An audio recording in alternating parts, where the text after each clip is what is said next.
Good morning, and welcome to Redeemer Lutheran Church in Columbia, South Carolina, where we're part of the ELCA. I'm Pastor Gary Lodeholt.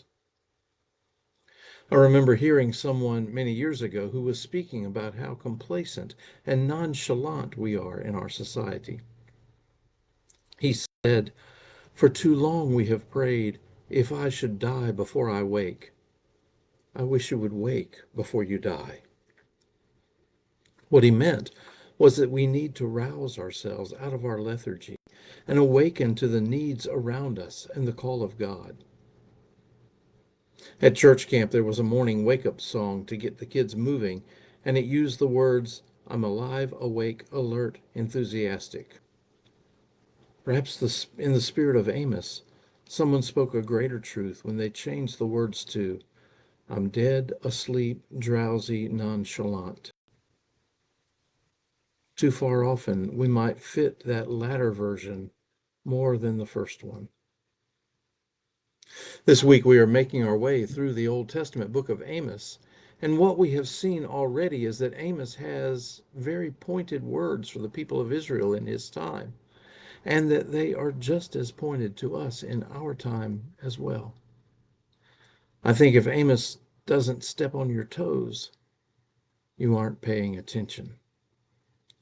And frankly, by the time we get to chapter 6 of Amos, he's decided it's time to address the elite. Before we think to ourselves that at last Amos is going to turn elsewhere from us, let me remind you that on the world stage, we are certainly the elite. We may not think of ourselves as upper crust or wealthy in our society, but our society itself exists far above that of most of the world. I remember recently pointing out to my Bible study class about a commercial I had seen on TV about a cream that gets rid of under eye bags. In a world where people struggle for food, clean water, medicine, and more, are under eye bags really a problem that matters? How dare we spend $20 on a tube of this stuff while others starve to death? Amos is talking about us. The particular point Amos is talking about is that the elite and wealthy live in luxury, ivory beds, fine oils, feasts, music, while ignoring national collapse. They complacently enjoy their luxuries while overlooking how far the whole society has fallen from God's ways. But let me be clear, God is not condemning wealth here. There are plenty of wealthy and faithful people in the Bible like Abraham, King David, King Solomon, Lydia, and more. The problem Amos addresses is deeper than that. These elite leaders were not evil in the cartoonish sense. They weren't actively plotting wickedness in dark rooms. They weren't openly rebelling against God. Their sin was far more subtle and far more dangerous. Their sin was indifference. They lived in luxury while ignoring the suffering around them. They enjoyed comfort while the nation crumbled spiritually. They celebrated while injustice spread. I have to ask, does that describe how our own society persists amidst a world on fire around us?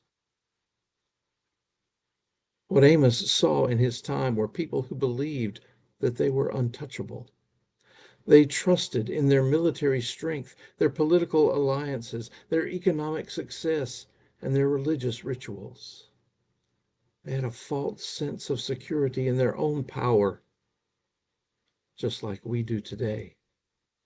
Amos warns, you who think you are number one in the world will be the first to fall. Such complacency and indifference is spoken of repeatedly in the Bible. For example, a priest and Levite in the Good Samaritan story weren't violent, they were indifferent.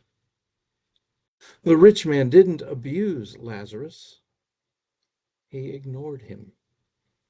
The church in Laodicea wasn't persecuting anyone, but they were lukewarm. And God speaks of spewing them out of God's mouth. We can't be so sure of ourselves that we are indifferent to the crumbling around us. Our possessions create the illusion of security, and it is an illusion. It's not real. Rather, Amos calls us to turn back to God. Perhaps God is shaking us by the shoulder to rouse us from slumber. Don't let comfort lull you to sleep. Don't let prosperity blind you. Don't trust in your own security. Don't hit the snooze button. Trust in God. Wake up. Thanks for sharing these moments with me. And remember to let this day belong to God.